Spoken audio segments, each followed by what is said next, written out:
C'est à vous ça? Non. C'est dans la voiture. Regardez bien. Le régime de cannabis. Moi? Pas fait attention, pas fait. Oh, je connais pas ça, moi. Le premier arrachement des chaînes, le premier bousculade sur les trottoirs, cette fois, à mon avis, c'est la fête. Économiquement et commercialement pour le centre-ville. L'avant-dernier braquage, ils ont tiré quand même, ils ont tiré un coup de feu en l'air. Et ils sont allés visiter un autre commerçant et ils ont tué froidement. Quand Michael est arrivé, mon Dieu, on voulait plus de lui ici, on l'a chassé. On le tabassait. On sait très bien qu'à partir du moment où un jeune est sans emploi, il est en échec scolaire, la délinquance, ça devient très facile. Monsieur, on vous a contrôlé, d'accord? À la côte-est, vous êtes positif, d'accord? Donc on va faire retour au commissariat avec vous. Ça arrange les pouvoirs publics que nos jeunes soient dans l'alcool et dans la drogue, en train de se tuer mutuellement ou bien d'attaquer les vieilles dames sur le bord du chemin. C'est pas possible, ils sont tous morts. Ce n'est pas possible. Ce n'est pas possible, ils sont tous morts. Ce n'est pas possible, ils sont tous morts. On a une richesse qu'il faut la travailler, qu'il faut la mettre en avant pour faire ressortir cette fierté d'être guadeloupéen. Nous avons une grande capacité de réaction. Et les situations chez nous peuvent changer du jour au lendemain très rapidement.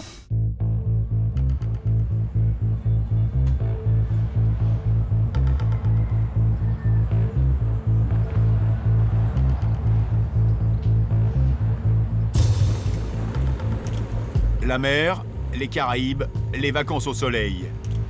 Les plages de Guadeloupe sont magnifiques. Pointe-à-Pitre, la principale ville de l'île, et sa marina devrait nous faire rêver. Et pourtant, cette ville a sale réputation. Premier rang en France pour les homicides, tentatives d'homicide, braquages et violences sur enfants. Dans la rue principale, la police veille.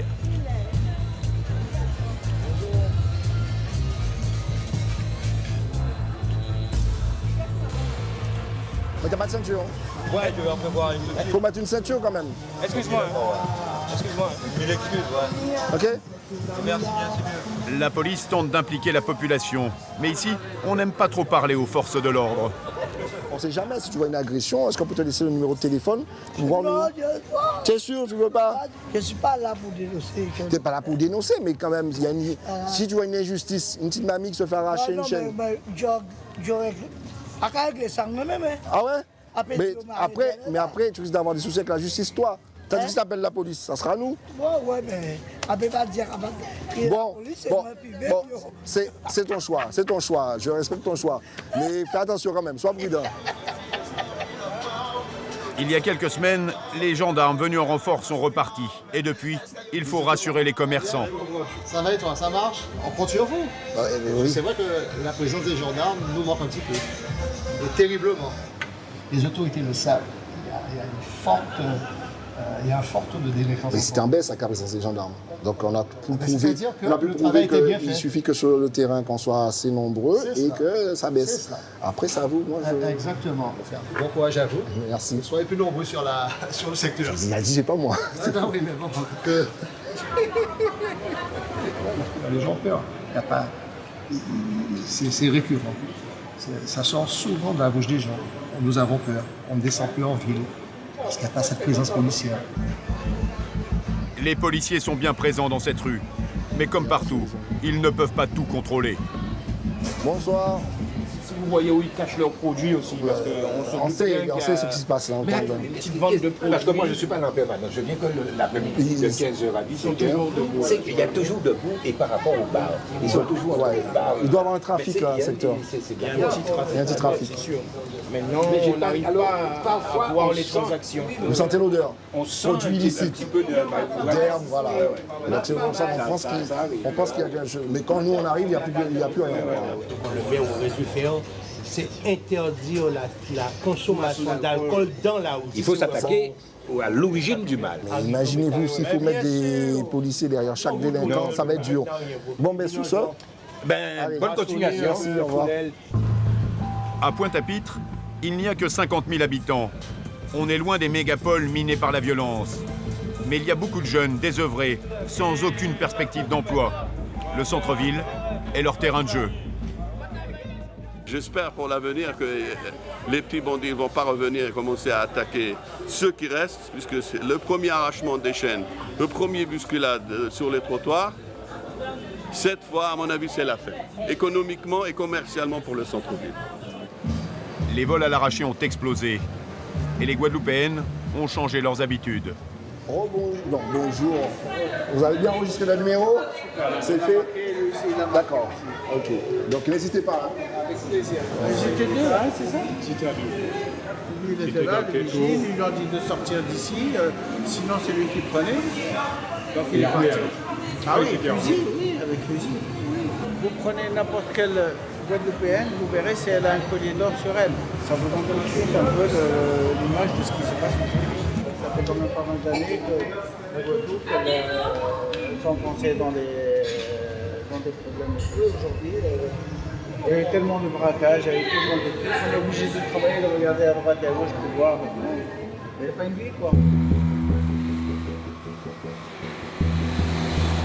Un sentiment d'insécurité qui n'est pas qu'un sentiment pour cette patronne d'épicerie, braquée 18 fois en moins d'un an.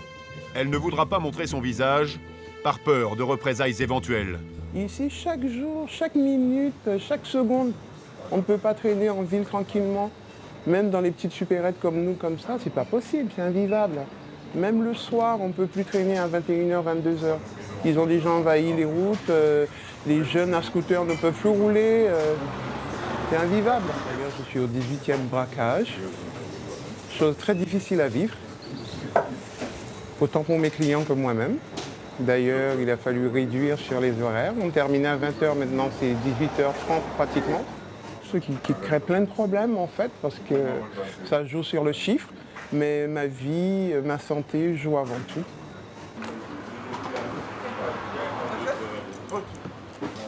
Les agresseurs, souvent sous l'emprise de la drogue, sont ultra-violents, sans limite. Ils arrivent, 3, 4. Moi, je ne les reconnais pas parce que vu la pression, on n'arrive pas quand même à les regarder en face parce qu'on a déjà le fusil sur la tête tout de suite. Et voilà quoi. C'est impressionnant, très impressionnant. Pas de panique, moi je cède la caisse et puis voilà. L'avant-dernier braquage, ils ont tiré quand même, ils ont tiré un coup de feu en l'air. Et ils sont allés visiter un autre commerçant et ils ont tué froidement. Donc ils ont été vraiment recherchés et on les a eus. À Pointe-à-Pitre, capitale de la Guadeloupe, chez les jeunes, la culture traditionnelle a laissé place à la culture rap. L'Amérique n'est pas loin et c'est devenu une référence souvent associée à l'idée de faire fortune rapidement. Il y a bien en effet une nation étrangère. Chez Monsieur Boulogne, guadeloupéen depuis plusieurs générations, on se réunit régulièrement pour discuter des maux de cette société en mutation. Je pense que si les gens ressentent ce sentiment d'insécurité, c'est parce que ces jeunes, ils veulent avoir de l'argent facile pour pouvoir ensuite acheter des stupéfiants. La violence, ce n'est pas un phénomène propre à Pointe-à-Pitre, c'est un phénomène qu'on retrouve un peu partout en Guadeloupe. Personnellement, je suis convaincue que ce n'est pas d'abord l'insécurité, c'est l'absence d'activité. Il faudrait réfléchir à cette question de l'absence d'activité économique dans la ville. Du fait de notre éloignement par rapport à la métropole, le fait que lorsque le jeune, s'il veut trouver un débouché, il est obligé de partir. Il ne trouve pas de débouché sur place. Donc forcément, ça n'améliore pas le développement économique de l'île. Et donc c'est un cercle vicieux. Il faut aider les associations qui œuvrent dans le soutien aux personnes qui ont des difficultés, puisque certains jeunes ils sont laissés pour compte parce que dans la famille même, dans la cellule familiale, tout a été... Très important ce que tu dis là. Parmi les causes de cette violence, il y a l'évolution dans le sens d'un affaiblissement, parfois même d'une dislocation de la famille traditionnelle. Disons qu'elle avait une certaine stabilité autour de la mère de famille. Et qu'en termes créoles, on disait être le poteau mi-temps. Ces mères s'occupaient de leurs enfants, jouaient un rôle central, non pas dans leur instruction, mais dans leur éducation. Elle était le repère. Et puis, il y a le problème de la drogue. Cette situation géographique qui fait que dans un milieu fragilisé, qu'en ce moment à la Guadeloupe, arrivent les prédateurs d'Amérique latine et qui nous prennent comme plaque tournante de la drogue destinée à l'Europe ou à l'Amérique du Nord. Monsieur Boulogne habite juste au-dessus du quartier considéré comme le plus malfamé de Pointe-à-Pitre, Carénage. Des baraques en tôle, vues par beaucoup comme un furoncle qu'il faut éliminer. Félix a travaillé en métropole, mais il a décidé de tout abandonner pour revenir vivre ici et aider les habitants de son quartier. On va vous montrer qu'est-ce qu'il ne faut pas faire là-bas, tout à l'heure. D'accord? Oui. Ok. Réponds bien à ta maman. Oui, non, maman. On dit oui, maman. Non, on dit oui, maman. L'autorité, ça marche encore ici un peu avec les enfants? Faut Oui, être, faut être sévère? Ah, oui, oui. Être vigilant.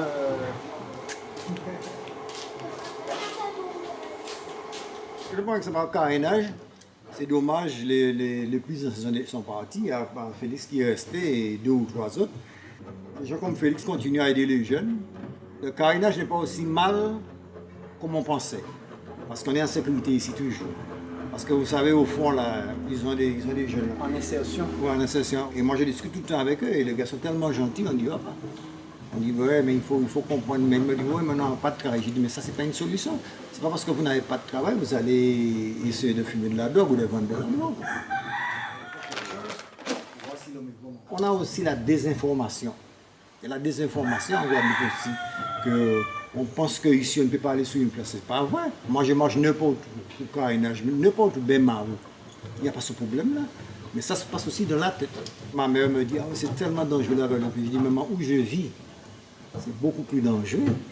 Moi qui vis en Amérique du Sud, Venezuela a à peine 30 millions d'habitants. On a des crimes, comme il y a l'année dernière, on a eu 26 000. Où j'habite à Valencia, on a déjà pour 4 700 crimes déjà. Et il y a une chose qui se passe là pour la drogue maintenant qui est très très difficile. La police vous attrape en train de fumer, ou avec quelle que soit la drogue, là, on vous descend. Avec une quarantaine de morts violentes dans toute la Guadeloupe, on est bien loin du Venezuela et de ses 26 000 morts. Pour éviter le pire à son île, Félix se démène. Il tente avec d'autres de redonner le goût de la culture traditionnelle aux enfants.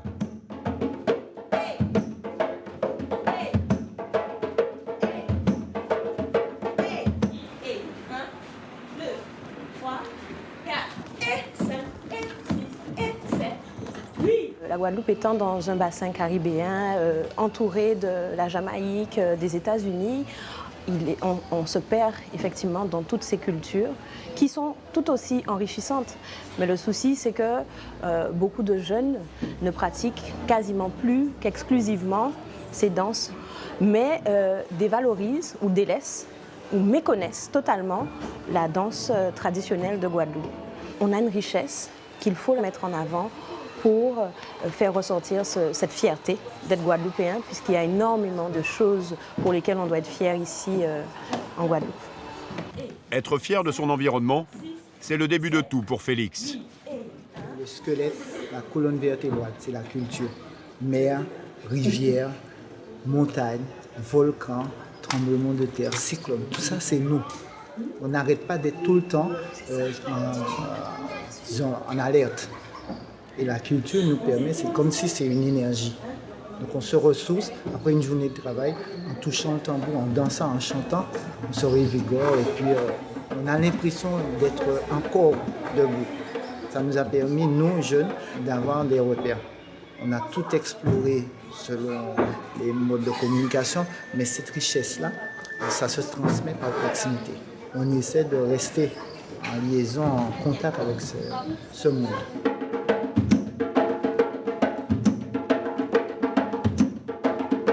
Mais pour Félix, il faut aussi redonner espoir à ceux, comme Pascal, qui ont été abandonnés de tous à cause de leurs excès.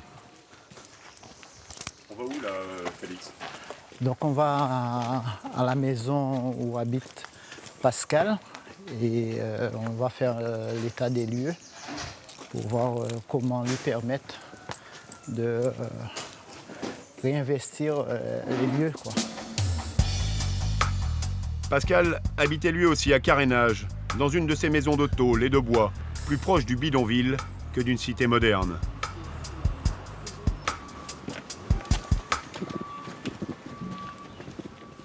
Pour notre quartier, il y a eu l'installation de la prostitution. Les prostituées se sont installées à Carénage et il y a eu une effervescence de la vente de drogue dure et drogue du type cannabis, herbe. Il y a quelqu'un? Merci.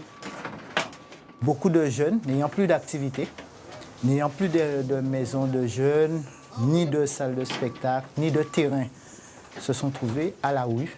Et la plupart du temps, ils deviennent addictifs à des produits. Et cette addiction fait qu'on ne peut plus les contrôler.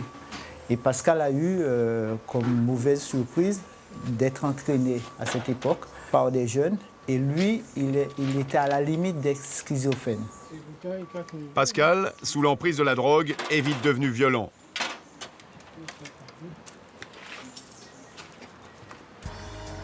Ses voisins l'ont chassé et pour lui, la descente aux enfers a commencé.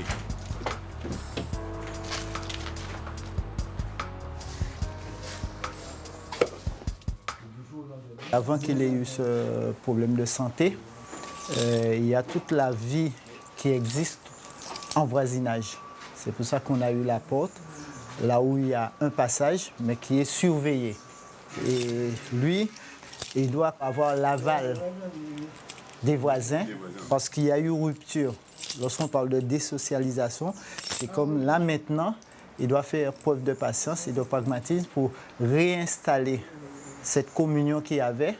Donc pour moi, lui, s'il ne doit plus retourner en psychiatrie, il faut qu'il ait une meilleure base avec son voisinage.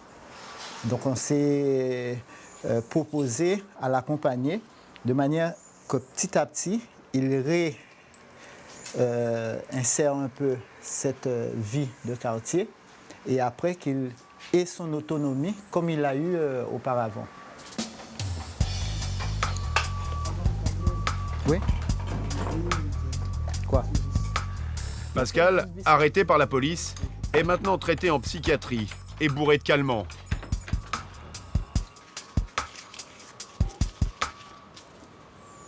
Ça vous fait du bien, Pascal, de dessiner?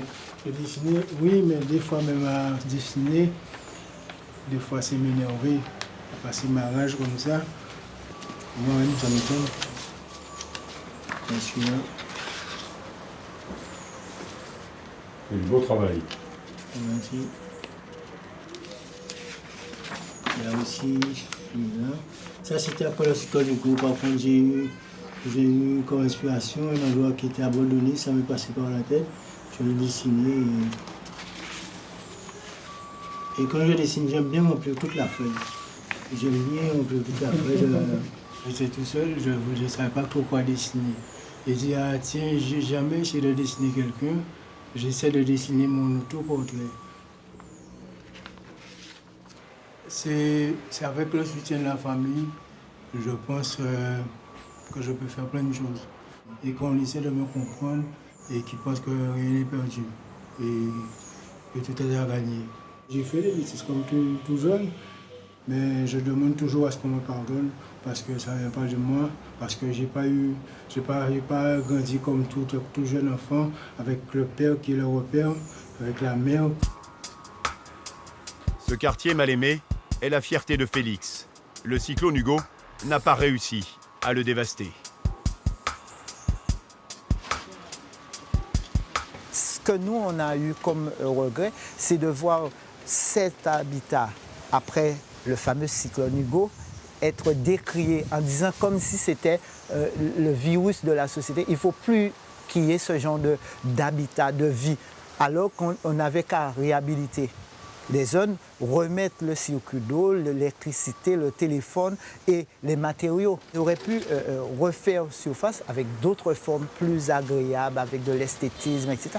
Lorsque, à côté d'une maison familiale, il y avait une petite place, c'était là où pouvait naître la compétence des membres de la famille à faire quelque chose.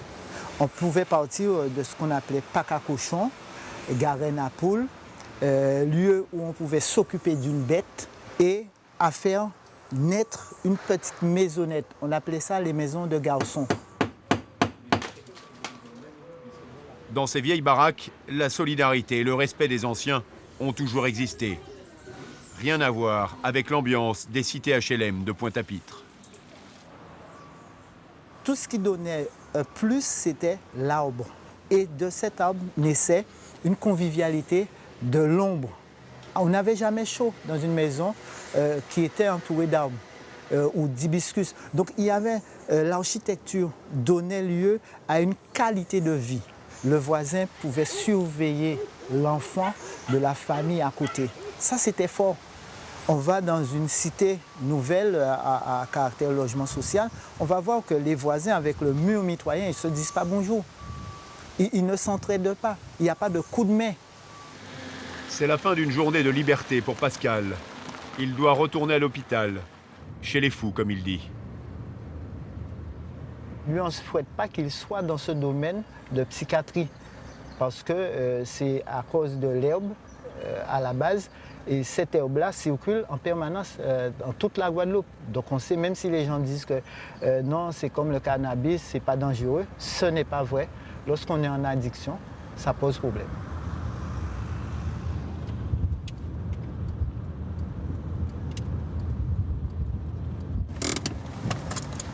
Et 18h.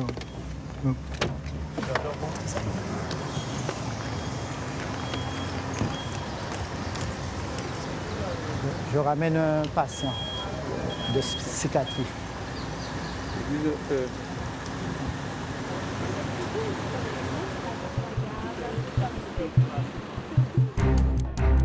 Ce n'est pas le carnaval, répètent les syndicalistes dans le cortège, et pour cause, seul le carnaval nous avait habitués à des foules de cette ampleur.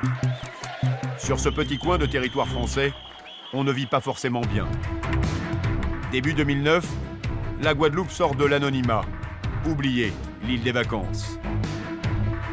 44 jours de grève qui ont paralysé le département. Des manifestations violentes pour des revendications simples. Du travail, une hausse des salaires et la baisse du prix des carburants. Rien ne va plus. À Paris, on s'inquiète. On découvre le mal-être des Guadeloupéens.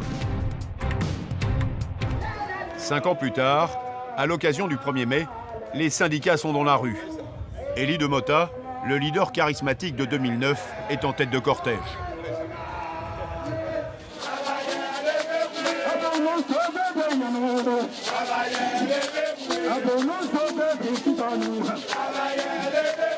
Pour lui, malgré les promesses, rien n'a changé.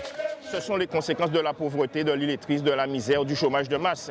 Pratiquement 60% des jeunes de moins de 25 ans qui sont au chômage. Faire en sorte qu'il y ait du travail pour nos jeunes, cela passe par un vrai projet de développement économique et social. Et non pas uniquement la répression et la justice. Il faut qu'il y ait répression et justice, mais il faut poser le vrai problème, qui est le problème de la formation, de l'éducation, de l'insertion professionnelle durable. Et ces chantiers-là ne sont vraiment pas au rendez-vous aujourd'hui. Après la manifestation, retour au bureau. Élie de Mota reste convaincu que le problème prend sa source dans l'histoire du territoire, ce qu'il appelle l'héritage colonial. Tous ceux qui sont dans ce pays-là, ce sont des Guadeloupéens, il n'y a pas de vraie tension. Mais sauf qu'il y a l'histoire. L'histoire, c'est quoi? L'histoire, ce sont les arrière-petits-fils de propriétaires d'esclaves qui, aujourd'hui, avec l'héritage de leurs arrière-grands-parents, eh bien, ils se sont lancés dans le commerce, se sont lancés dans les établissements financiers. Et aujourd'hui, ils tiennent l'économie. Ils tiennent l'économie avec des rentes coloniales. Les prix n'auraient pas dû dépasser 12 à 15% plus cher. Quand vous prenez, ce n'est ni le coût du transport, ni l'octroi de mer, ni les taxes de douane qui font que les produits sont aussi chers. Ce sont les marges exorbitantes que s'octroient les importateurs-distributeurs. Mais pour que le système fonctionne, il faut qu'il y ait des complicités sur place. Et les complicités sur place, eh bien, c'est le gros patronat, c'est le patronat béquet singulièrement, mais c'est également nos élus qui participent à rendre ce système-là vivant depuis toujours. Nous sommes une colonie de consommation pour l'Union européenne et singulièrement pour la France. Les entrepreneurs guadeloupéens n'ont pas le même point de vue. La crise économique et surtout les 200 millions perdus en 2009 pendant les grèves ont plombé l'économie de l'île. Christian Viviès a été pendant longtemps le patron du MEDEF à Pointe-à-Pitre. Né ici, il connaît toutes les difficultés d'entreprendre en Guadeloupe. Comment ça fonctionne à Pointe-à-Pitre? Est-ce que ça fonctionne bien au niveau économique ou pas? Non, c'est une situation difficile. Alors, naturellement, il faut se rappeler ce qui s'est passé il y a quelques années. On va remonter un petit peu. La crise de 2008, alors, on a dit que c'était une crise mondiale. Ça a commencé, vous vous souvenez, aux États-Unis. Ensuite, ça s'est étendu à l'Europe. Donc, impact important sur nous, à travers le budget de la France, qui a donc réduit tous les dispositifs d'aide qu'elle pouvait nous apporter, notamment la fameuse défiscalisation. Là-dessus, donc on est déjà en difficulté, est venu se greffer le mouvement LKP de 2009. C'est l'équivalent chez nous de mai 68. Donc une espèce de paralysie générale pendant un mois et demi. Il y a des entreprises qui étaient déjà un peu fragiles, qui n'ont pas tenu le coup. Donc il y a une série de dépôts de bilan, de liquidations, etc., de licenciements, etc. Ça s'est étendu sur 2-3 ans. C'est ce qui explique la situation d'aujourd'hui, où le chômage est beaucoup plus élevé qu'en métropole. Il s'approche des 30% de chômage, au lieu de 11% en métropole. Et pour résumer la situation, on peut dire que nos entreprises sont actuellement en mode de survie. Nous, Guadeloupéens, nous n'avons pas malheureusement la culture du compromis. On a plutôt ce qu'on appelle la culture du pitacoque. C'est-à-dire que dès qu'on a un litige, on se bat. Ça, c'est une chose. Et nous n'avons pas non plus ce qu'on appelle la culture du rassemblement. Nous avons plutôt la culture de la division, de la stigmatisation de tel parti, qu'on juge responsable des choses, etc. Christian Viviès conserve l'espoir. Son île a des atouts, comme par exemple ses plages. Mais il est bien conscient que ce n'est pas suffisant et qu'il faudra faire beaucoup d'efforts pour redorer le blason écorné de Pointe-à-Pitre.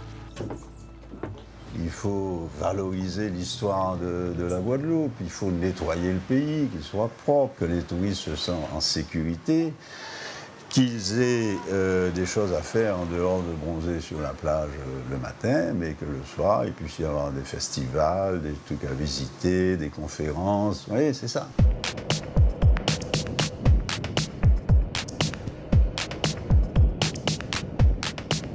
Rétablir un sentiment de sécurité, c'est la priorité des forces de l'ordre. Quotidiennement, des barrages de police et de douane sont installés un peu partout en ville.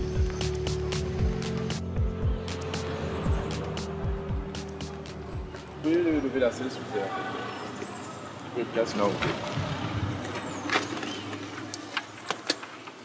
À Pointe-à-Pitre, c'est essentiellement la drogue et les armes qui sont recherchées. Monsieur, venez avec moi s'il vous plaît. Le sac banane, enlevez-le, vous prenez à la main s'il vous plaît. Ah si, Gypsy, je cherche à moi. Qu'est-ce qu'il y a là-bas? Qu'est-ce qu'il y a là-bas? Allez, montre-moi. Qu'est-ce qu'il y a? Il y a un truc, monsieur, oui ou non?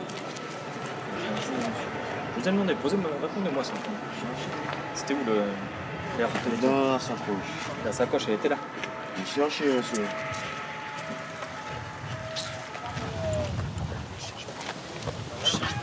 Allez, hop, dedans, tu cherches, bonhomme. Allez, tu cherches. Allez, si tu cherches. Ce chien douanier n'arrête pas, même si généralement, ce sont de toutes petites prises qui sont réalisées lors de ces contrôles. Philippe, l'intérieur de la porte, au niveau du CD. J'essaie de voir, il n'y a que là qui l'intéresse, mais pas plus que ça. Ok, c'est fini. Allez. Merci, monsieur. Mettez-vous face à la roue avant, je vais vérifier vos poches. 40 livres. 40 livres. Face à la roue. Face à la roue. Il va me poser 40 livres. En particulier avec la réserve des douanes, monsieur. Pas de produits stupéfiants, pas d'armes avec vous. Non. Pas d'armes? Vous stupéfiants? Vous en avez avec vous ou pas, monsieur? Non. Non? Mettez-vous ici sous le truc.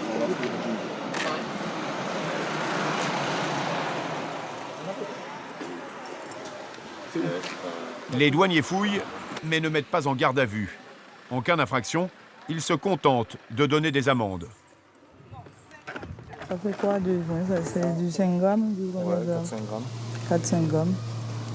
On va faire un truc, hein, on va pas laisser juste. On n'a pas fouillé encore, je vais voir si on je parle au gars, je parle. C'est bon, on continue le contrôle. Voilà. Moi, je ne vous ai jamais insulté. OK? Je ne vous ai jamais insulté. C'est bon, on continue le contrôle, on continue pas le truc. Insulté. Bon. Ah ouais, par contre, il a du high leaf. C'est un mélange de trucs. Il y a ça. Il n'y a pas de garde à vue, on n'est pas la police. Oui, c'est ça. Par contre, on ne va pas vous laisser repartir avec. Oui, mais il n'y a pas de souci. Moi, je suis consommateur. Ben, j'ai compris. Oui, c'est ça. Mais on va vous faire un petit PV quand même. Hein? Oui, il n'y a pas de souci. On va lui mettre 20 €. Et ça nous arrive de contrôler, de trouver des petites quantités de stupéfiants, des quantités plus importantes aussi, des armes, c'est-à-dire des couteaux, des armes blanches, des poings américains, parfois aussi des pistolets, des fusils. Mais c'est quand même assez récurrent d'en trouver.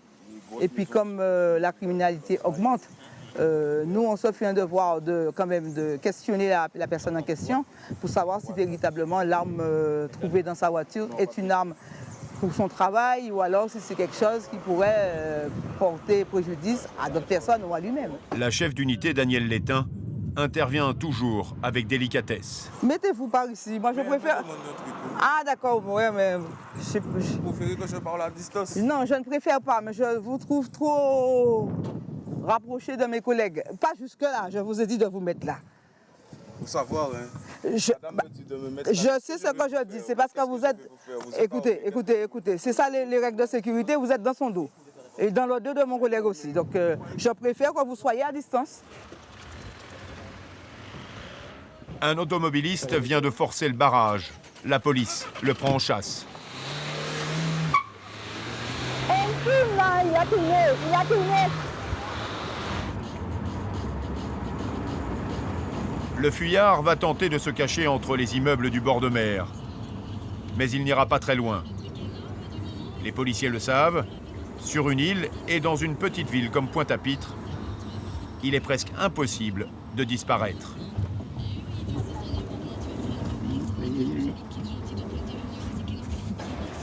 Et comme prévu, 2 minutes plus tard, le conducteur est interpellé et menotté.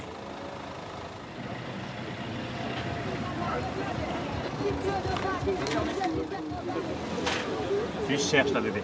Allez là. Sous l'œil intéressé de quelques jeunes, une fouille minutieuse du véhicule commence.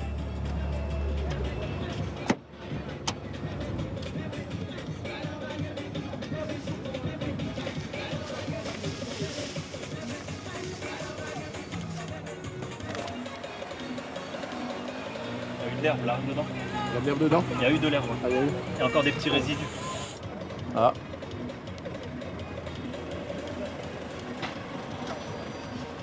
Résine de cannabis. C'est à vous ça? Non. C'est dans la voiture. Regardez bien. Résine de cannabis. Moi? Pas fait monsieur, pas fait. Oh, je connais pas ça moi. C'est pas à vous? Non. Ouf. Non mais c'est pas à peine de regarder ça. C'est pas à vous? Je connais pas ça moi. Quelqu'un l'a mis dans votre voiture? Un délit de fuite pour quelques grammes de marijuana. Bien souvent, ces Guadeloupéens n'ont pas conscience de la gravité de leurs actes. Il n'y a rien dedans. Ne consommez pas du tout de produits stupéfiants. C'est à moi ça. Je l'ai acheté dimanche, je savais pas quoi en faire, du coup je l'ai mis là. Moi? Oh. Il y a ça, et là aussi, monsieur. Non, ça c'est senti bon, ça c'est. Ça c'est senti bon au-dessus. Et en dessous, c'est quoi? Il n'y a pas eu de l'herbe? Non. Non, d'accord. Moi je fume pas moi. Non, mais il n'y a pas de souci. C'est du désordre hein, dans la voiture, monsieur? Oui. Peut-être que ça date bien longtemps, ça vous. Non, je fume pas moi, je ne pas fumer. Officiellement, il n'y avait rien du tout. Donc à partir du moment où on a découvert une première fois, il peut encore y avoir. Hein, mais la voiture est absolument pas rangée, donc ça peut être partout. C'est tout le temps comme ça. C'est tout le temps. La Guadeloupe est fait que d'innocents, donc c'est un ami qui lui a fait une farce sans doute. Ça arrive.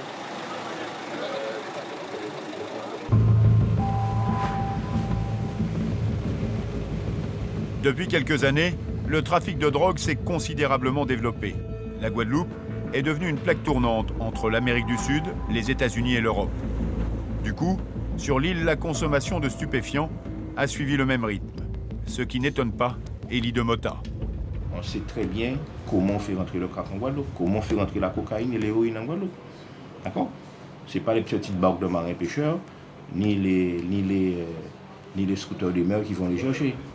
D'accord? Donc je crois que je ne dirais pas qu'il y a une volonté de laisser faire, mais je crois que ça arrange les pouvoirs publics que nos jeunes soient dans l'alcool et dans la drogue, en train de se tuer mutuellement ou bien d'attaquer les vieilles dames sur le bord du chemin pour un hypothétique billet de 20 €, au lieu de poser la question de leur devenir dans ce pays-là.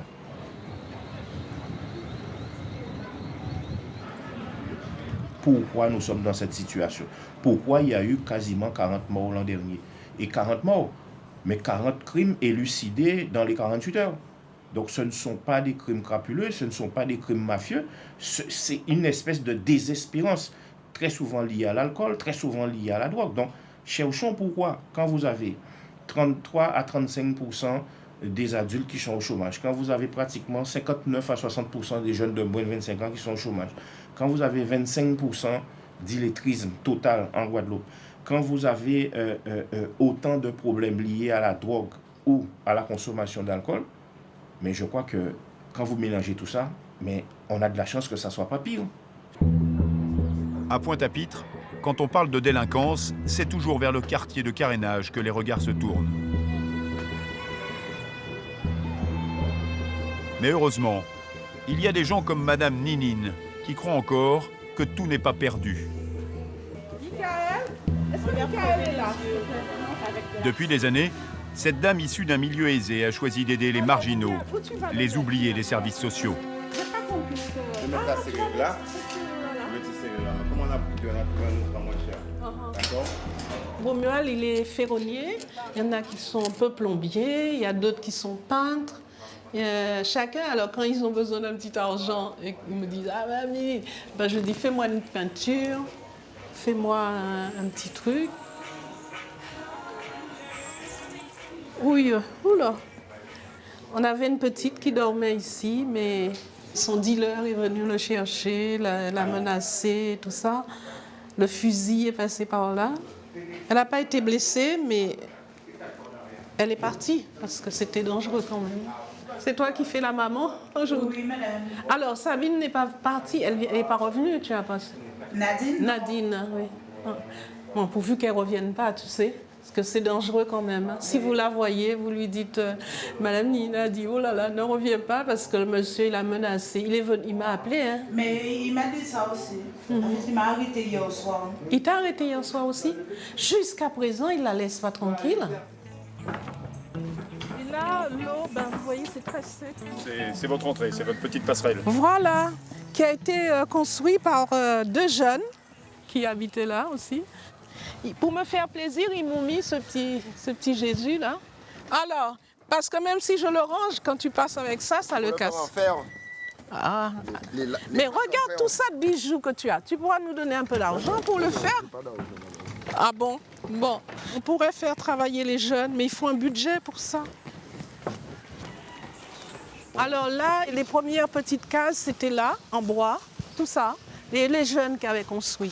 Et au fur et à mesure, nous avons mis du ciment pour que ça soit un peu plus solide. Enfin, ils ont un temps où ils peuvent s'asseoir, il n'y aura pas la police, il n'y aura pas la violence, il n'y aura pas... Et puis, comme ils ont des amis, ils peuvent manger, faire des grillades, faire des choses ensemble, ici, là, dans cet espace-là. C'est très bien. Je trouve que pour eux, ils sont contents d'avoir ça. Dans cette zone de mangrove, elle a bâti avec peu de moyens quelques maisons où les jeunes en rupture, souvent délinquants, viennent s'abriter. Voici, Vinci, tu veux pas qu'on te filme du tout? Voilà. Tous ici, c'est comme si... Madame Nini, c'est notre mère. C'est notre mère, c'est notre père, c'est comme ça, quoi. Voilà. C'est pas grandi avec mon père et tout ça. Donc peut-être aussi c'est ça qui a fait que bon, j'ai dérapé à un moment donné. Et ça fait depuis 4 ans, j'essaie de me rattraper petit à petit. Bon, c'est pas facile. Beaucoup d'entre nous ont déjà frappé à plusieurs portes pour trouver des trucs, mais on ne trouve pas. Parce qu'ils nous ont déjà catalogués. Pour eux, nous sommes des bêtes, nous sommes des animaux. Or que ce n'est pas le cas.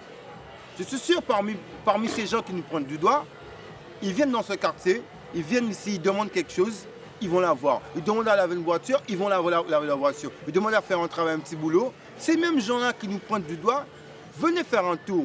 Il suffit d'enlever la merde qu'ils ont dans leurs yeux. Pas de nous voir, de nous juger, de nous cataloguer, nous sommes les pires espèces. Non, il y a pire que nous et on ne les voit même pas. Autre protégé de Madame Ninine, Michael, le souffre-douleur du quartier.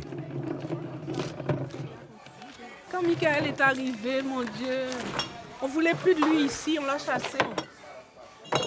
On l'a tabassait, il saignait, c'est vrai, il volait, il n'avait pas d'argent. Et puis, on disait que tous les vols, c'est lui. Tout ce qui avait de mal, c'était lui. Donc, il était ici et j'ai été obligée de le coucher de l'autre côté. Parce que tous là, ils m'ont dit, s'il reste là, on le tue. Là-bas, tous les gars qui étaient dans la rue venaient dans sa maison. Rebelote, on avait commencé. Il les accueillait, hein. Il les couchait, mais on le tapait, on lui volait ses affaires, on lui. Et puis un jour, j'ai gueulé, j'ai dit non, écoutez, je ne peux pas le laisser là, c'est pareil, on vient Il faut qu'il reste ici, il y a une chambre là, il va se mettre là. Alors si vous ne l'acceptez pas, moi je m'en vais. Et alors finalement, il est venu, et puis les filles et tout le monde, on l'a accepté. Donc il est heureux maintenant, et tout le monde l'aime maintenant.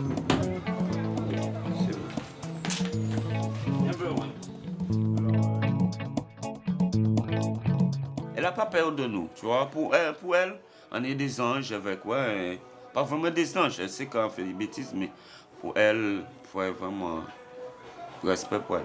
Avant, c'était garde à vue.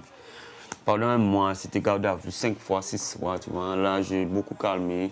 Même la propriétaire de la maison, elle m'a dit que j'ai beaucoup calmé, c'est bien, j'ai changé un peu. Dans la rue, il y a des gens qui te proposent beaucoup de choses. Pour l'alcool, c'est ça. Hein? C'est la fumée qui sort dans ta bouche, ça te donne un charge, mais après, tous tes problèmes restent là, tu vois, mais c'est ça comme ça.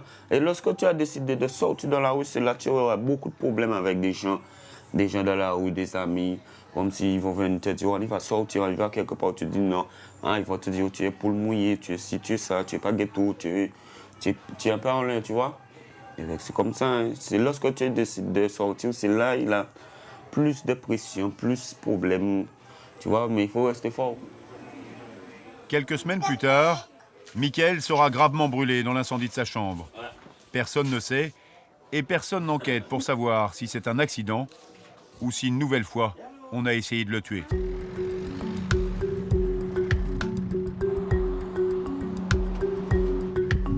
Il faut dire qu'à Pointe-à-Pitre, il n'y a qu'un seul commissariat et quelques policiers pour tout gérer. Les plaintes, les arrestations, mais aussi les petits tracas du quotidien. Ok.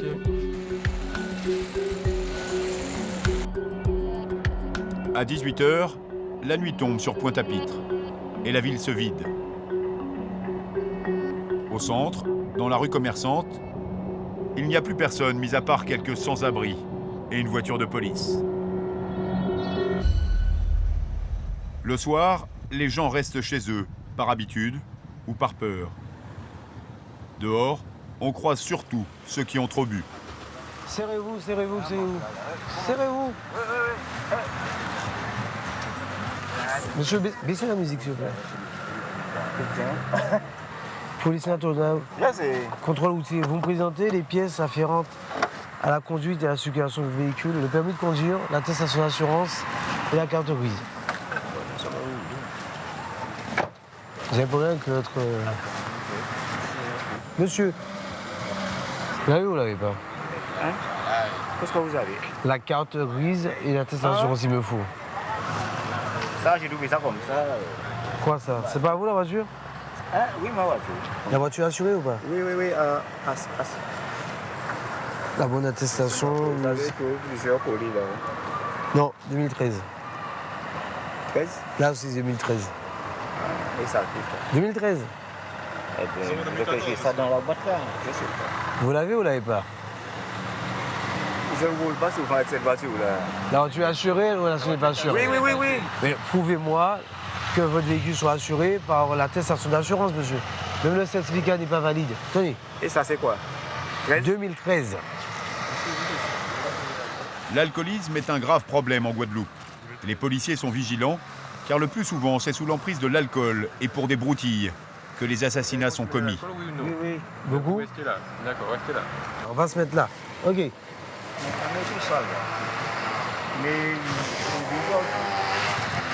Monsieur, comment il s'appelle? Restez là. Tant que je ne dis pas d'arrêter, vous continuez à souffler. Allez-y, soufflez. Continuez. Non, c'est pas bon. Attendez. Vous soufflez de normal, d'accord? Soufflez pendant très longtemps, monsieur, et lentement. OK? D'accord? Attendez. Tenez l'appareil et vous soufflez. Tenez l'appareil. Allez-y.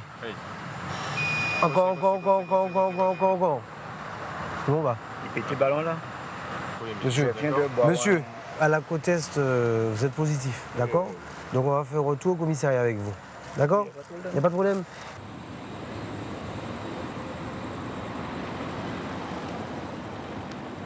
Vous avez bu quoi exactement? Du rhum. D'accord. Le dernier verre, c'était à quelle heure? Monsieur, le dernier verre, c'était à quelle heure? Tout à l'heure. Il y a une heure, il y a une demi-heure? Vous savez pas? Allez-y. Continuez. Ne vous arrêtez pas. Continuez. Ouf! 1,01 g. C'est une infraction délictuelle. Donc là, on va viser l'OPJ. OK? L'officier de police judiciaire.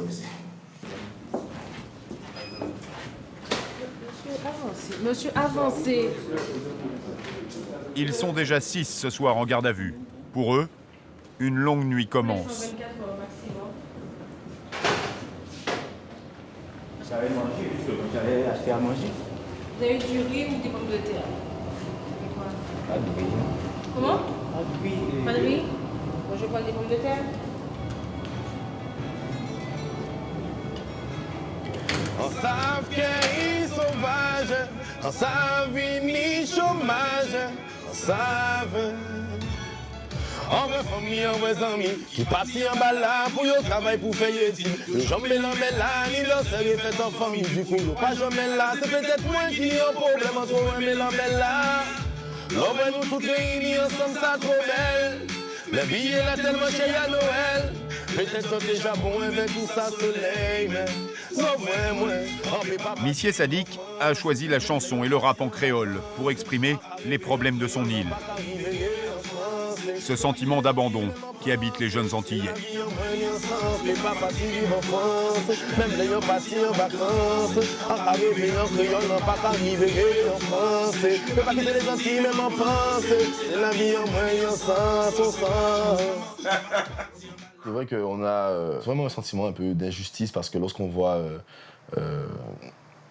un peu la structure même de la société, c'est vrai que les Guadeloupéens ont du mal à accéder aux postes à responsabilité. Et je crois qu'aussi le fait qu'on en soit conscient aussi crée plus de rébellion. Aujourd'hui, je crois que les Guadeloupéens sont de plus en plus informés et voient de plus en plus, ont conscience de plus en plus que pour faire progresser ce pays-là, il faut que les Guadeloupéens puissent décider à certains moments de minimum de choses, qu'ils puissent contrôler un minimum de choses. Et comme aujourd'hui, on est écarté un petit peu de la gestion du minimum au pays, ça donne beaucoup de rébellions, beaucoup de crises sociales. Force est de constater que les jeunes, les moins jeunes aussi en ont marre et que c'est juste l'expression en fait, de ce ras-le-bol-là. Il y a de plus en plus de faits violents, d'actes de violence et de petites violences finalement, de petites délinquances. Mais les jeunes ont du mal à s'insérer et on sait très bien qu'à partir du moment où un jeune est sans emploi, il est en échec scolaire, la délinquance ça devient très facile et ça devient presque logique entre guillemets, quoi. En l'eau, arrêter l'école prématurément. Nous pas des temps dit femme je t'aime pas si on pas de naturellement. Objectif là c'est faire l'argent sans assurément. Donc c'est il de toi assurément. Il y a des monde qui attitude de toi l'attitude peut-être c'est trop lassitude ou bien c'est trop altitude passe. On voit que pour monde pas inquiète, mais vite la vie qu'on les têtes. On n'a pas weed qui dans les têtes et oui c'est ça c'est cocaïne. Tout le monde voulait go Cali, mais vers l'école c'est qu'on la rit. Au collège Edmond Bambuc, Madame la principale et son adjointe ont mis en place une structure pour lutter contre l'illettrisme, fléau guadeloupéen. On connaît un petit peu la particularité de la Guadeloupe dans ce domaine. Nous ne sommes pas surpris. Nous savons chaque année à peu près combien d'élèves nous allons recevoir dans cette situation. Cette année, on avait 5 non-lecteurs sur à peu près une vingtaine d'élèves qui ne maîtrisant pas correctement la lecture en arrivant en 6e. Nous avons fait des tests et nous les avons vite repérés et nous avons mis en place des projets. Ça leur a permis d'avancer et de progresser. Nous mettons tout en place dès la 6e pour pouvoir les accueillir. Et à la fin de 3e, ils passent le diplôme national du brevet et nous avons beaucoup de satisfaction de ce côté-là. Alors, je vais vous proposer un petit exercice sur ce. Près de 30% des élèves entrant en 6e ne savent pas utiliser correctement la langue française. Et 20% savent à peine lire. Josette Bargas est là pour leur redonner le goût des études. Je vais vous aider à améliorer tout ça. Savoir lire, réussir ses études pour trouver un emploi. Sur l'île, trop de jeunes n'ont aucune qualification. 60% sont au chômage. Bokolo, Maé, vous vous rendez compte? Quel personnage? Bakolo. Deux fois, nous rencontrons Bakolo. Si tu sais lire, tu peux avoir la moyenne dans toutes les matières. Alors que si tu es en difficulté de lire, tu as ton évaluation, une feuille, tu dois lire pour répondre aux questions. Et si tu as des difficultés de lire, tu ne peux pas répondre bien à ce qu'on t'a demandé. En primaire, il n'y avait pas assez d'explications pour nous. Comparé dans cette classe-là, il y a plus d'explications, on peut mieux comprendre les exercices. Au sol. Au sol? Oui, au sol. Pour intéresser ses enfants, plus habitués à la télévision et aux jeux électroniques, Madame Bargas a choisi le théâtre et ça marche. Alors, vous arrivez, les émotions. Ils sont tous morts. C'est affreux. Qu'avons-nous fait aux esprits? Nous ne méritons pas cela. Regardez, Paille, Sama, ils sont ici. Il faudra rassembler les dépouilles. Dépouilles. Non, nous n'avons pas le temps. Il faut d'abord retrouver les enfants et les autres survivants, s'il y en a. Très bien. Mais nous devons continuer à chercher. Sinon, qu'allons-nous dire à Mbaboui et Amélie? La consternation, la désespérance, c'est une famille humaine qui est déchiquetée. Je veux voir ça dans ton visage. C'est pas possible, ils sont tous morts. Ce n'est pas possible. Ce n'est pas possible, ils sont tous morts. Ce n'est pas possible, ils sont tous morts. Vous sentez qu'ils reprennent goût à la lecture? Oh oui, il y a un monde entre les résultats des évaluations à l'entrée en 6e et maintenant. Au point de vue émotionnel, vous avez vu, les émotions ont joué le texte et à ce moment-là, on se dit, tiens, je suis capable. Donc les émotions sont libérées, leurs propres émotions sont libérées au cours de ces petites mises en scène. Et puis l'élève reprend confiance en lui, c'est l'estime de soi, c'est un travail, vraiment un travail de fourmi. Hein. Il ne s'agit pas de mettre l'élève devant un texte et on lit. Non, mais pourquoi je suis bloqué, quels sont les blocages? Et puis c'est là qu'on libère le corps, on libère l'esprit et puis on apprend avec plaisir. Donc lire, c'est aussi lire pour se cultiver, lire pour s'instruire, apprendre, découvrir, être libre, mais ça passe par la lecture. Ils sont encore 60 000 illettrés en Guadeloupe, pour une population d'environ 400 000 habitants. Beaucoup trop. Sans réel effort d'éducation de sa jeunesse, l'île risque de sombrer. Mais pour l'instant, Pointe-à-Pitre n'a rien à voir avec le Chicago des années 30. La violence est là, mais pas plus qu'ailleurs. Le taux de criminalité est élevé, mais le taux de résolution des crimes aussi.